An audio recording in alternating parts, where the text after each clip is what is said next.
بچوں کو عصر میں، مغرب میں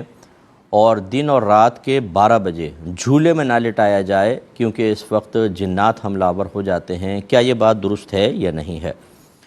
دیکھیں، اس بات کی کوئی حقیقت نہیں ہے۔ یہ وہی ہے جو بڑی بوڑھیاں بعض اوقات سنا کر اپنے اطراف سے ان چیزوں کو گھروں میں اس طرح نافذ کر دیتی ہیں کہ ہمارے بچے ان کو بالکل سمجھتے ہیں کہ یہ حقیقی چیزیں ہیں، اور خواہ ہم ڈرتے رہتے ہیں۔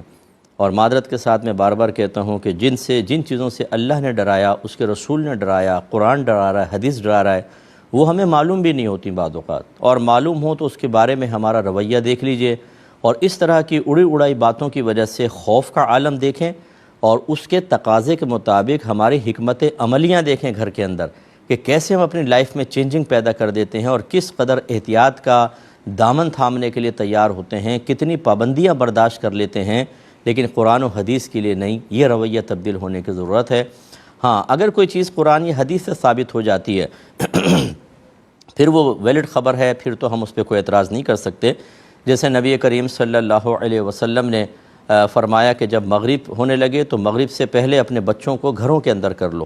اور دروازوں کو بند کر دو، کیونکہ اس وقت ایک ایسی مخلوق پھیلتی ہے جسے تم نہیں دیکھتے۔ تو اس کی شرح یہ بیان فرمائی ہے کہ جنات اس وقت باہر نکلتے ہیں اور وہ بچوں پہ اثر انداز ہو سکتے ہیں، تو اس لیے بچوں کو اندر کرنے کا حکم ہے۔ عشاء تک، مغرب سے عشاء تک فرمایا ایسا کریں، پھر اس کے بعد دروازہ چاہے کھول دیں،